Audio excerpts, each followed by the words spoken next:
Hallelujah.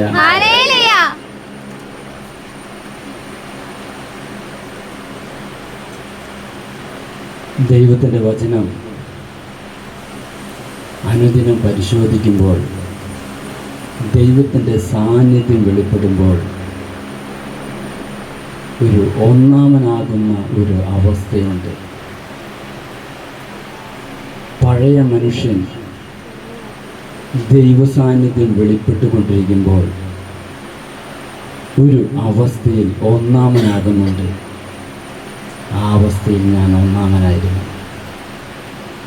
അത് ഏത് അവസ്ഥയാണെന്ന് എല്ലാവരുടെ ചിന്തകളിലും കടന്നുപോയി കാണും. എന്താണ് പഴയ മനുഷ്യനായിരിക്കുമ്പോൾ ദൈവസാന്നിധ്യം വെളിപ്പെടുമ്പോൾ എന്താണ് ആ ഒന്നാമനാകുന്ന അവസ്ഥ? തിമോത്തിയോസ് 1-ാം വാക്യമാണ്. ആ യോഗ്യത എനിക്ക് ലഭിച്ചു. ഹല്ലേലൂയ. ആ യോഗ്യത എല്ലാവർക്കും ലഭിക്കണം.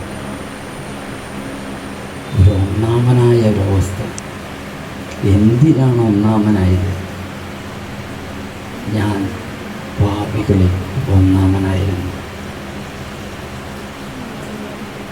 ഇവിടെ നിൽക്കുന്നത് എൻ്റെ കഴിവല്ല, അവിടെ നിന്ന് നിർത്തിയതാണ്. ദൈവസാന്നിധ്യം വെളിപ്പെടുമ്പോൾ എൻ്റെ അവസ്ഥ എനിക്ക് മനസ്സിലാക്കി തരും. ഈ അവസ്ഥ മനസ്സിലാക്കിയപ്പോൾ എനിക്ക് മനസ്സിലായി, ഞാൻ പാപികളിൽ ഒന്നാമനാണ്. ഈ സാന്നിധ്യം വെളിപ്പെടുമ്പോൾ മാത്രമേ എനിക്ക് ഞാൻ പാപിയാണ് എന്നുള്ള ചിന്തയും ആ പാപബോധവും ലഭിക്കുകയുള്ളൂ. നമ്മുടെ ഹൃദയങ്ങളിലേക്ക് ഒന്ന് പരിശോധിക്കാം. ജീവിതത്തിൽ പല അവസ്ഥകളിലാണ് ഇവിടെ ഓരോരുത്തരുമായിരിക്കുന്നത്. എന്നാൽ ഈ അവസ്ഥകളെ അവിടെ നിന്നറിയും.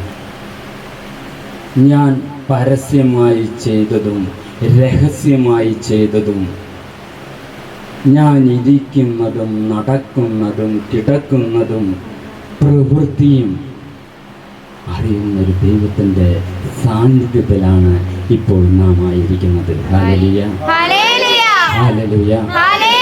ഇവിടെ യോഗ്യത എന്ന് പറയുവാനായിട്ടൊന്നുമില്ല. യോഗ്യനാക്കി നിർത്തുന്നത് അവിടെ നിന്നാണ്. പലരുടെയും ജീവിതത്തിൽ അവസാനിച്ചു എന്ന് പലപ്പോഴും ചിന്തിച്ചു കാണുമായിരിക്കും. ഇനി മുന്നോട്ട് എനിക്ക് ഒരു വഴിയുമില്ല, വ്യക്തിപരമാണ്. അതുപോലെയുള്ള ഒരു അവസ്ഥയിലൂടെ ഞാനും കടന്നുപോയി. മുന്നോട്ട് ഇനി മരണം മാത്രമാണ്. മരിക്കാൻ പലപ്പോഴും തുനിഞ്ഞു. എന്നാൽ ദൈവം അവിടെ നിന്നെല്ലാം ഓരോ സമയങ്ങളിലും അതെല്ലാം മാറ്റിക്കൊണ്ടിരുന്നു. അപ്പോൾ ചിന്തിച്ചു, ആരെങ്കിലെല്ലാം ഇതൊക്കെ ഒരു 17-18 വയസ്സ് 19 വയസ്സിൻ്റെ ചിന്തകളാണ്. അപ്പോൾ ഞാൻ ചിന്തിച്ചു, എന്നെ ആരെങ്കിലും വിലയ്ക്ക് വാങ്ങിയിരുന്നെങ്കിൽ ഞാൻ അവരുടെ അടിമയായിരുന്നോളാം. മറ്റൊന്നിനുമല്ല, ഞാൻ വരുത്തി വെച്ച ലക്ഷക്കണക്കിനുള്ള കടം, ഏകദേശം 22 വയസ്സിൽ ഞാൻ അവിടെ നിന്ന് നാട് വിട്ടുപോയില്ല. അപ്പോൾ അത് കൊടുക്കുവാനായിട്ട് ആരെങ്കിലും എന്നെ വിലയ്ക്ക് വാങ്ങണം. ഞാൻ എൻ്റെ കണ്ണ് കൊടുക്കാൻ ആഗ്രഹിച്ചിട്ടുണ്ട്, കിഡ്നി, എൻ്റെ ശരീരം മുഴുവൻ ആരെങ്കിലുമൊക്കെ വന്നു കഴിഞ്ഞാൽ കൊടുക്കാനായിട്ട് ഞാൻ ആഗ്രഹിച്ച വ്യക്തിയാണ്. എൻ്റെ ഉള്ളിൻ്റെ ഉള്ളിലാണ് ഇതെല്ലാം. എന്നാൽ ഞാൻ പിന്നീട് വചനം കേൾക്കുവാനായിട്ടും ദൈവത്തിൻ്റെ വചന നിവൃത്തി എന്നതുപോലെ 9 വർഷങ്ങൾക്ക് ശേഷമാണ് ഞാൻ ഈ കേരളത്തിലേക്ക് വീണ്ടും വരുവാനായിട്ട് ഇടവന്നത്. ജീവിതത്തിലെല്ലാം അസ്തമിച്ച് നിൽക്കുമ്പോൾ ഒരു 9 വർഷം കഴിഞ്ഞ് ഒരു ഭീരുവായി ഭയന്ന് വിറച്ച് ആരെ കണ്ടാലും പേടിയാണ്. ആ അവസ്ഥയിൽ നിന്ന് ഒരു 9 വർഷം കഴിഞ്ഞ് ഞാനിവിടെ എത്തി. അതിനുശേഷം എൻ്റെ വിവാഹം കഴിഞ്ഞിട്ടും ഈ കടമൊന്നും തീർന്നിട്ടൊന്നുമില്ല. അതിനുശേഷം ഒരു 2009 ഞാൻ ഒരു ധ്യാനം കൂടുവാനായിട്ട്, അതായത് ഞാൻ ചെന്നൈയിലായിരുന്നു, അവിടെ അതെല്ലാം അവസാനിപ്പിച്ച് നാട്ടിലേക്ക് വന്നു. അപ്പോൾ പ്രാർത്ഥിച്ചു കൊണ്ടിരിക്കുമ്പോൾ, വീട്ടിലേക്ക് വന്ന് പ്രാർത്ഥിച്ചു കൊണ്ടിരിക്കുമ്പോൾ ഇങ്ങനെ ഒരു വചനം എന്നോട് പറയുവാനായിട്ടിട വന്നു. വചനം പറഞ്ഞത് അന്നൊന്നും എനിക്ക് മനസ്സിലായില്ല. പിന്നീട് ആ വചനം കിളിർക്കാൻ തുടങ്ങി, ഇലയാകാൻ തുടങ്ങി, ചെടിയാകാൻ തുടങ്ങി. എൻ്റെ ജീവിതത്തിൽ അത് നിവൃത്തിയാകുവാനായിട്ട് തുടങ്ങി. യെശയ്യാപ്രവചനം 30:15 ഇപ്രകാരമാണ് പറയുന്നത്: ഇസ്രായേലിൻ്റെ പരിശുദ്ധനായ ദൈവമായ കർത്താവ് അരുളി ചെയ്യുന്നു, തിരിച്ചു വന്ന് സ്വസ്ഥമായിരുന്നാൽ നിങ്ങൾ രക്ഷപ്പെടും. സ്വസ്ഥതയും ആശ്രയമായിരിക്കും നിങ്ങളുടെ ബലം.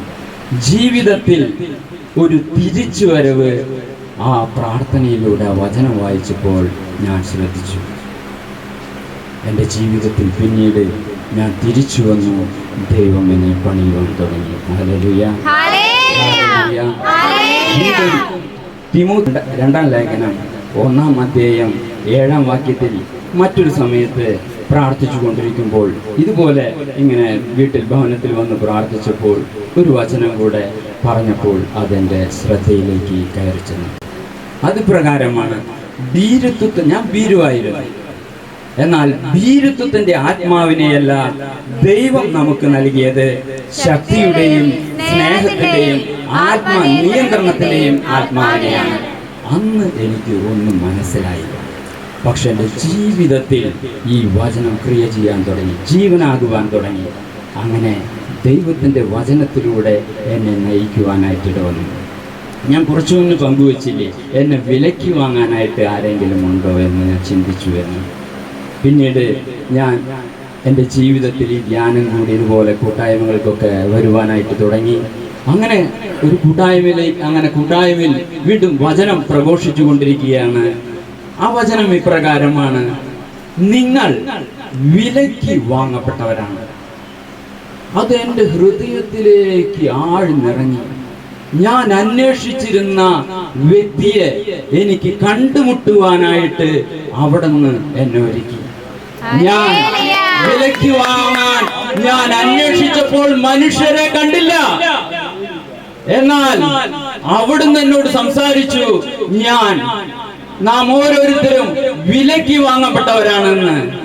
ആ വചനത്തിലൂടെ ജീവിതത്തിലൂടെ എന്നെ ദൈവം നയിക്കുകയാണ്. ഹല്ലേലൂയ. ഇനി എന്റെ വിലയ്ക്ക് വാങ്ങിയ എന്റെ കർത്താവിന് വേണ്ടി ജീവിക്കുവാനുള്ള വലിയൊരു വാഞ്ച, ഒരു ദാഹം. അതിനുശേഷം ഞാൻ വചനം കേൾക്കുവാനായിട്ട് മണിക്കൂറുകൾ അനുദിനം കേൾക്കുവാനായിട്ട് ദൈവം എന്നെ സഹായിച്ചു. ഞാൻ ഈ സ്വർണ്ണാഭരണം ചെയിനൊക്കെ കഴുത്തിലിടുന്നുണ്ടല്ലോ, അത് ചെയ്യുന്ന വ്യക്തിയാണ്, സ്വന്തമായി ചെയ്തിരുന്നതാണ്. അതിന് പിന്നീട് ശേഷം ഞാൻ നാട് വിട്ട് തിരിച്ചു വന്നപ്പോൾ വീണ്ടും ജോലി ചെയ്യുവാനാണ് ഞാൻ വീണ്ടും പോയത്. എന്നാൽ ദൈവം, ജോസഫിന്റെ കൂടെ ദൈവം ഉണ്ടായിരുന്നത് പോലെ എൻ്റെ എല്ലാ കടങ്ങളും ദൈവം ഓരോരുത്തർക്കും ഏകദേശം ഒരു 80 പേരിലധികം പേർക്ക് ഞാൻ കൊടുക്കാനുണ്ടായിരുന്നു. ഒരു നമ്മൾ പറഞ്ഞ ചങ്ങാതിക്കുറിന്നോ എന്തെങ്കിലും ആയിക്കോട്ടെ, സ്വർണ്ണക്കുറിയുണ്ട്, പലിശകളുണ്ട്, എല്ലാവരുടെയും കൊടുക്കുവാൻ, ജോലി ചെയ്തുകൊണ്ട് തിരിച്ചു കൊടുക്കുവാനായിട്ട് ദൈവം എന്നെ സഹായിച്ചു. അവസാന കടം കൊടുക്കുന്നത് എൻ്റെ 17ാമത്തെ വർഷത്തിലാണ്. ഹല്ലേലൂയ.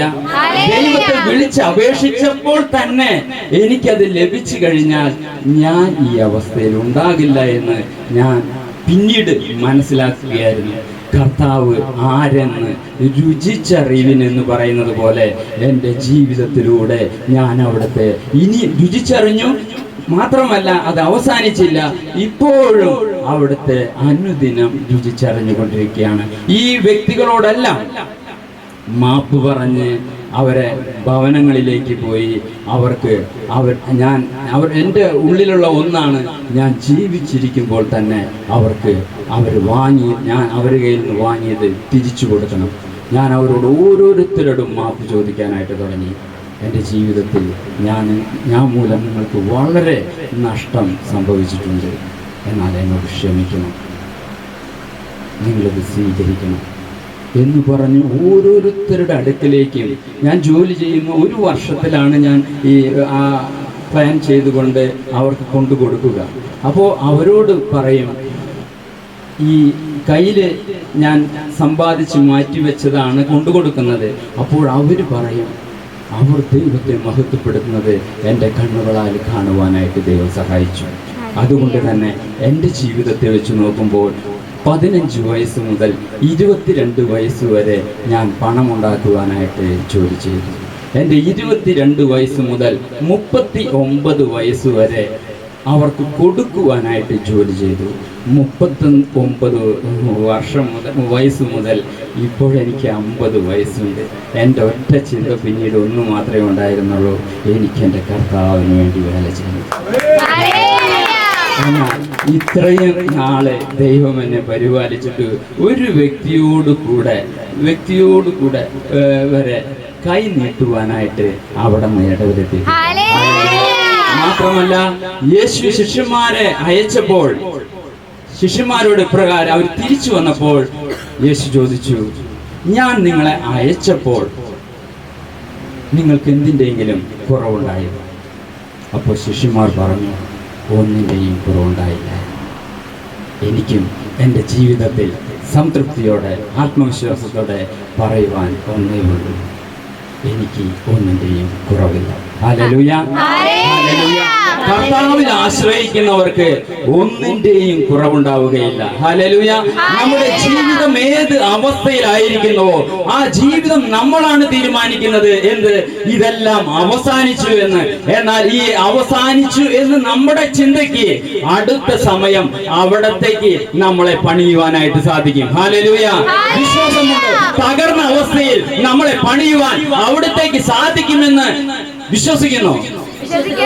വിശ്വസിക്കുന്ന കരങ്ങൾ ഉയർത്തിയ ഏത് ജീവിതത്തിൽ ഏത് തകർന്ന അവസ്ഥയാണോ അവിടത്തേക്ക് പണിയുവാൻ സാധിക്കും. ഏത് പാപത്തിന്റെ അവസ്ഥയായിരുന്നാലും തകർന്ന അവസ്ഥയായിരുന്നാലും അവിടത്തേക്ക് നമ്മെ പണിയുവാൻ സാധിക്കും.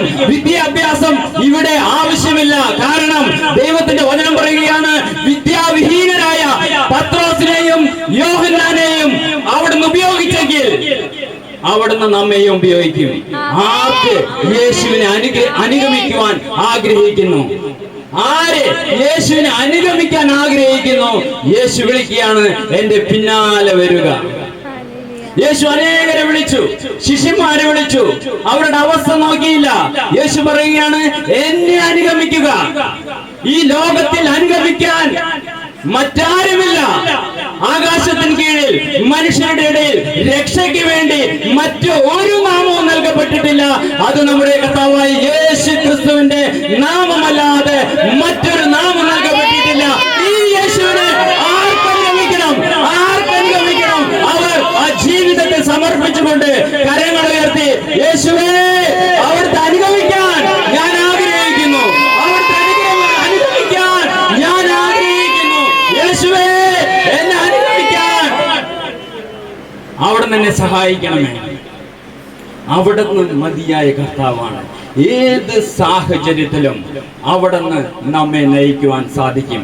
രോഗത്തിന്റെ അവസ്ഥയാണോ, അവിടുന്ന് രോഗികളെ സൗഖ്യപ്പെടുത്തുന്നത് ദൈവവചനത്തിലൂടെ അനുഭവിക്കാൻ മാത്രമല്ല, എന്റെ ജീവിതത്തിലൂടെയും ഞാൻ അനുഭവിച്ചിട്ടുണ്ട്. Hallelujah, hallelujah. സകലത്തിന്റെ ഏത് പ്രപഞ്ചത്തിന്റെ മേലായിരുന്നാലും അവിടെ നിന്നാണ് അധികാരി. ഹല്ലേലൂയ. ഈ അധികാരിയുടെ മുമ്പിൽ അധികാരിയാണ് വിളിക്കുന്നത്, രാജാതി രാജാവാണ് വിളിക്കുന്നത്. എന്തിന്? എന്നെ അനുഗമിക്കുക. ഹല്ലേലൂയ. ദൈവ സാന്നിധ്യം അനുഭവിച്ചുകൊണ്ടിരിക്കുമ്പോൾ നാം നമ്മുടെ തെറ്റുകൾ, പാപങ്ങൾ, മനുഷ്യരോട് ചെയ്ത തെറ്റുകൾ, ദൈവത്തോട് ചെയ്ത തെറ്റുകൾ അതെല്ലാം ഏറ്റു പറഞ്ഞുകൊണ്ട് രമ്യതപ്പെടുമ്പോൾ ദൈവം നമ്മളെ പണിയുവാൻ തുടങ്ങും. ആ പണി പൂർത്തിയാകുന്നത് നമ്മുടെ ജീവിതത്തിന്റെ അവസാനത്തിലാണ്. നമുക്ക് എത്ര നാളാണ് ജീവിതം അനുവദിക്കുന്നത് അവിടത്തോളം യേശു എങ്ങനെയായിരുന്നു? യേശു കുരിശുമരണത്തോളം അനുസരണമുള്ളവനായി തന്നെ താഴ്ത്തി. ആർക്ക് സ്വർഗത്തിൽ ഇനി വലിയവനാകണമെന്ന് ആഗ്രഹിക്കുന്നു? ഒന്നാമനാകാൻ ആദ്യം പറഞ്ഞു. എന്താണ്? പാപത്തിൽ ഒന്നാമനാകാൻ. ആ ദൈവത്തിന്റെ സാന്നിധ്യം വെളിപ്പെടുമ്പോൾ ഒന്നാമനാകുന്ന അവസ്ഥ. ഇനി സ്വർഗത്തിൽ ഒന്നാമനാകണമോ? എല്ലാവരുടെയും ശുശ്രൂഷകനായിരിക്കുക. ഹല്ലേലൂയ. ശുശ്രൂഷിക്കപ്പെടാനല്ല, ശുശ്രൂഷിക്കാനാണ് അവിടെ നിന്ന് വന്നത്. Hallelujah, hallelujah. നമ്മളും ആ ശുശ്രൂഷ മനോഭാവത്തിലേക്ക്, ദാസ മനോഭാവത്തിലേക്ക് വരികയാണെങ്കിൽ ലോകം ചിന്തിക്കും മുന്നിലിരിക്കുന്നവരാണ് വലിയവരെന്ന്. എന്നാൽ ദൈവം പ്രവൃത്തി കൊണ്ട് തെളിയിക്കും. Hallelujah, hallelujah. ആർക്ക് ചെറുതാവാൻ ആഗ്രഹിക്കുന്നുവോ അവരെ ഉയർത്തുന്ന ഒരു ദിവസമുണ്ട്. അത് നമ്മളല്ല തീരുമാനിക്കുന്നത്, ആ ഉയർത്തുന്നത് അവിടെ നിന്നാണ്. ആരാണ് സ്വർഗത്തിലെ വലിയവനെന്ന് തീരുമാനിക്കുന്നത്? നമ്മുടെ ജീവിതം നോക്കിയാണ് അവിടെ നിന്ന് നമുക്ക് അതിനുള്ള പ്രതിഫലം തരുന്നത്. എന്നാൽ നമ്മുടെ ജീവിതത്തിൽ വലിയവനാകാൻ ആരെങ്കിലും ആഗ്രഹിക്കുന്നെങ്കിൽ എല്ലാവരുടെയും ശുശ്രൂഷകനായിരിക്കുക, എല്ലാവരുടെയും ദാസനായിരിക്കുക. ഗോതമ്പ് പണി നിലത്ത് വീണ് അഴുകുന്നത് പോലെ നമ്മുടെ ജീവിതത്തിൽ എളിമപ്പെടുവാനുള്ള സമയങ്ങളിൽ എളിമപ്പെടുവാനും, തൊട്ടാവാടിയെ പോലെ തൊട്ടതിനും പിടിച്ചതിനും പിണങ്ങി ജീവിക്കാതെ അതിനെല്ലാം എന്റെ കർത്താവ് അനുവദിച്ചതാണ്. എനിക്ക് ലഭിച്ച ദിവസങ്ങളിൽ എനിക്ക് നൽകുന്ന കുരിശ് അത് സന്തോഷത്തോടെ സ്വീകരിക്കുവാനുള്ള, ഒരു നന്ദി പറയുവാനുള്ള, പിറുപിറുക്കാതെ അത് സ്വീകരിക്കുവാൻ, സംതൃപ്തി ഉള്ളത് കൊണ്ട് സംതൃപ്തരായി ജീവിക്കുവാൻ സാധിച്ചാൽ നമ്മുടെ ജീവിതം മാറി മറയും. അത് മാറി മറയ്ക്കുന്നത് നമ്മളല്ല, അവിടെ നിന്നാണ്. എന്നിട്ട് നമ്മൾ ഓരോരുത്തരെയും കുറിച്ച് അതുപോലെ ജീവിച്ച് കാണിക്കുമ്പോൾ മറ്റുള്ളവർ പറയും, ഇതാ ലോകത്തെ തലകീഴായി മറിച്ച ഇവർ ഇവിടെയും വന്നിരിക്കുന്നു. ഹല്ലേലൂയ. അപ്പോൾ ലോകത്തിന്റെ ജീവിതത്തിനനുസരിച്ച് നടക്കാൻ ദൈവം നമ്മെ അനുവദിക്കുന്നില്ല. ഈ ലോകത്തിൽ നിന്ന് നാം ലോകത്തിൻ്റെതല്ലാതെ അവിടെ നിന്ന് ജീവിച്ചതുപോലെ നാം ജീവിക്കുമ്പോൾ നാം ലോകത്തെ തലകീഴായി മറിക്കും. ആരാഗ്രഹിക്കുന്നു?